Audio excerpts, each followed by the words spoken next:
Okay, yeah, hi. I'm Stefanie Richters from the Department of Developmental Psychology, University of Innsbruck, and I will talk about potential effects of climbing in educational settings on positive youth development. And together with Klaus Kranewitter from Kleinhau and Anke from the University of Innsbruck, we're planning to do an evaluation study of the climbing courses of Kleinhau in schools. So, as Anke also said, we're planning to do this. Unfortunately, we were not able to collect any data yet. The last years have been very difficult.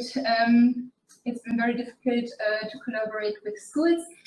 But yeah, that also means that right now nothing's set in stone. So I'm very much looking forward also to your input and to get into discussion about the project with you. Kleinhau is offering free climbing courses for school classes as part of the program Schule geht klettern, and they have since 2011 reached approximately 3,000 students. So in these climbing sessions, the children get to learn movement techniques, safety techniques, and of course, a major challenge is for Kleinhau to integrate these courses into school life. So yeah, they need to be pretty flexible there, offering anything from full-day outdoor sessions, school trips, to more shorter sessions indoors that could then even be integrated into your regular physical education classes. And this offers, of course, a great opportunity to, through the evaluation of these classes, get insights into the effects of climbing in such educational pedagogical settings, which are so far rather scarce. In the target group for our studies are adolescents aged around 13 and 17. So, of course, adolescence is very especially developmental phase can be a very vulnerable phase, and that's where the theoretical base of the project comes in, which is positive youth development. Positive youth development does not focus on developmental risks, but rather the focus is to encourage, to engage the young people in productive activities, to encourage the individual strength and to make them be able to grow and then also in the very long term positively impact their environment. And against this background, actually, the effectiveness of various sports activities has already been shown. Not climbing, as far as I know, but since climbing actually has such an exceptionally high degree of activation and direct experience, it may actually have very great potentials to be used also in educational settings, especially in this age group of adolescents. So what we see here are the so-called 5 C's, the important indicators of positive youth development, which are confidence, character, competence, caring, and connection. And here are some concrete facets of climbing that may actually connect very well with this PYD framework. So connecting with confidence and character, climbing may enable a high degree of self-efficacy and increase self-confidence. Then with regard to competence, climbing may enable the confrontation and management of problems and emotions such as fear and frustration, and so that then problem solving and emotional regulation skills can be tested out and learned. And then as the last point, connecting with compassion and connection, actually taking the role of the player, creates this experience of being of existential importance for another person, and therefore the opportunity to take a responsibility, which also is definitely something that fits well with the developmental challenges of adolescence. Right. So as I said, these are all potentials of climbing in pedagogical settings, or this is so far rather based in let's say, experience report more than really empirical data. And what we do have are findings from more clinical context, findings related to climbing therapy, as the study of Lisa that she just presented, and found that climbing therapy may enhance self-efficacy. So we also have the findings of Katza and colleagues, Luckenberg and colleagues, who have also studied effects of bouldering therapy, and that there with patients with depressive symptoms also found positive effects on self-efficacy, and for the 2015 study also on active and passive coping.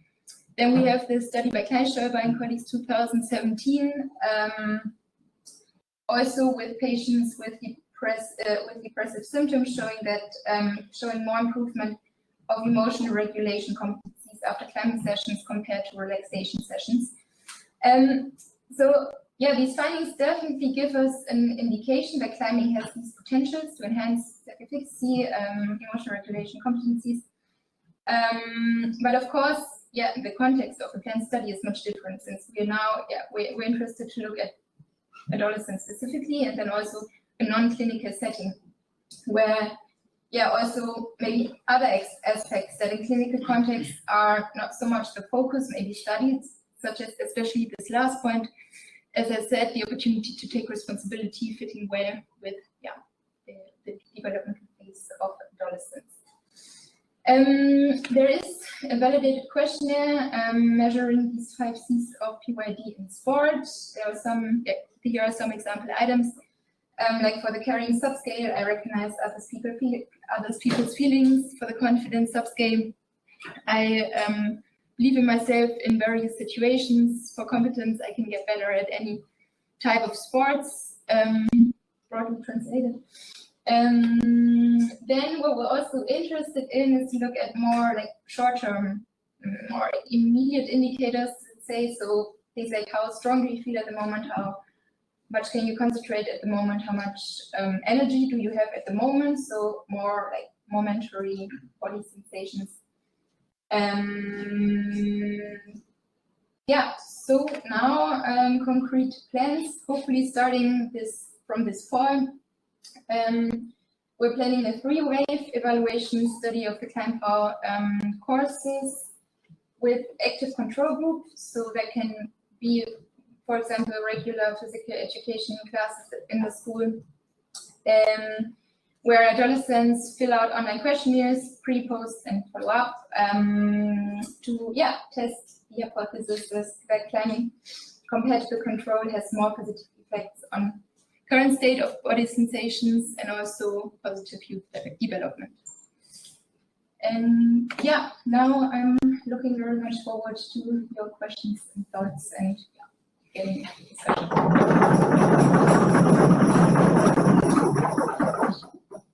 Okay, thank you, Stefanie.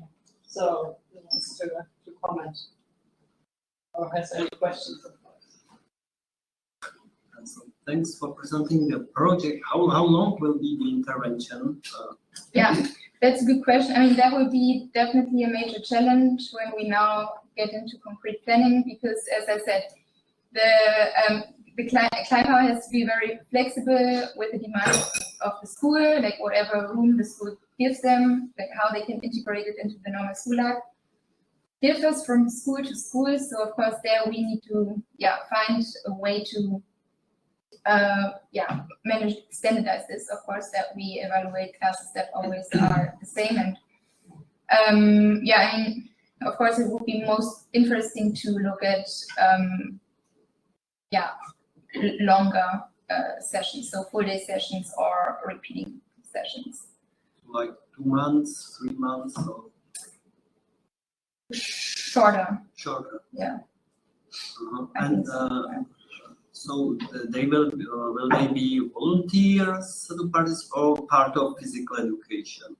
The participants will be school children, and they it's in that sense it's not voluntary.